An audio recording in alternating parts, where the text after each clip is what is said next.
Okay, Chili Peppers, we need to have a quick talk, easy, fast video about checking and inspecting your fire extinguishers. It's something you want to do every month, and it's really easy, so don't freak out when you hear the term inspecting a fire extinguisher. Inspecting a fire extinguisher is extremely simple. First, you just kind of want to go and look over the entire body, make sure that there's no damages, no cracks, no big dents, anything like that that could hinder the performance of the fire extinguisher. Then you want to move up and check the gauge and make sure the gauge is straight up and down in the green. On most, if it's over to the right, it's overcharged. If it's over to the left, it's been discharged and it needs recharged, but there's probably a reason that it went over to the recharge side. The reason can usually be found by taking the hose, unscrew it, visually inspect inside the nozzle. If you don't see any residue in there and you look through the hose and you can see light all the way through, you're good to go. You want to make sure there's no cracks, damages, or dry rot on the hose as well. Now, chances are, if you found that your fire extinguisher needs to be recharged, you're going to find evidence of residue somewhere. Either in a seal up here, around your discharge is probably the most common place, or inside your hose. It's leaking from somewhere and you want to get it checked by a professional. Then you want to move to the pull pin. Make sure it's not bent or damaged in any way, and make sure the securing strap is still in place so it can't accidentally be knocked out and discharge all over your living room or your kitchen, wherever you might have it. Then you want to look around and find the date.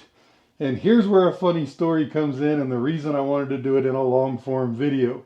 You're going to get a kick out of this.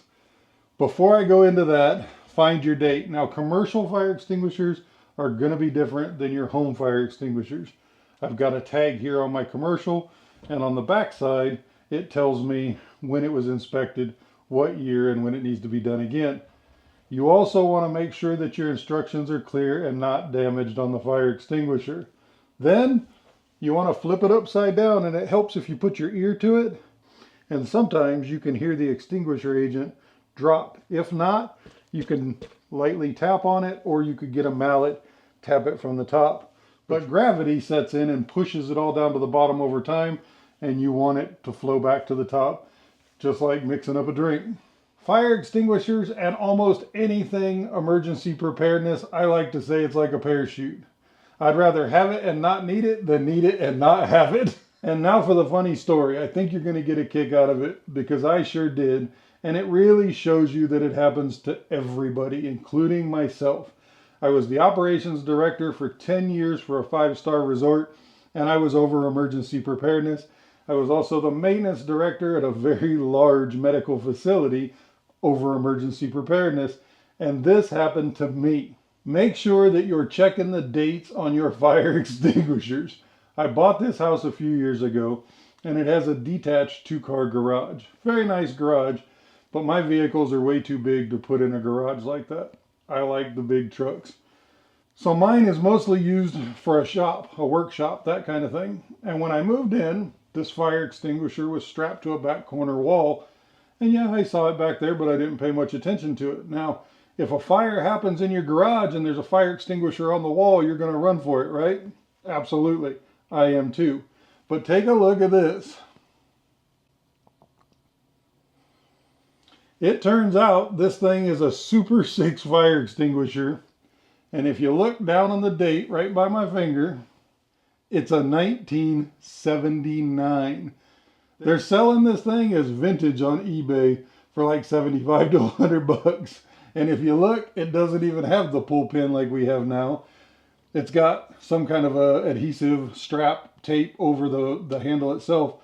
You lift it up, which pushes the pin down, and then you depress the top.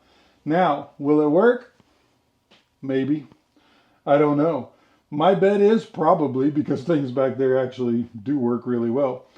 Now, I don't keep this where someone can grab it in case of a fire. I keep it put away, and I keep it for demonstrations just like this. I bought this house 4 years ago, and it had a 1979 fire extinguisher in the garage.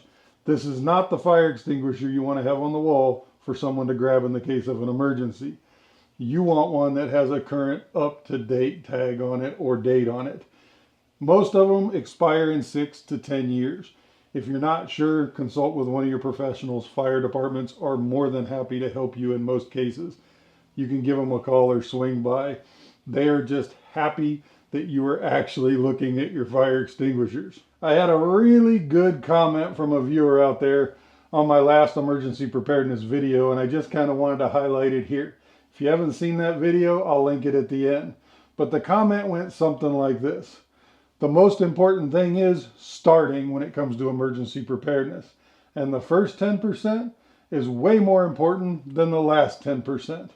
It can be very intimidating to get started into emergency preparedness, and the most important thing is to start. Having your first fire extinguisher is way more important than having 3.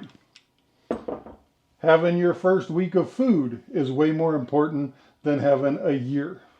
Having your first lantern or emergency lighting for if the power goes out is way more important than being able to light up your whole house. That was the point of that comment, and I'm going to use it for years to come. So thank you for that awesome comment, and I'll try to show it up here on the screen.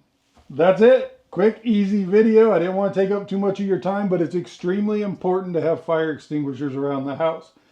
Remember, you don't have to be a prepper to be prepared, and I'll see you on the next one.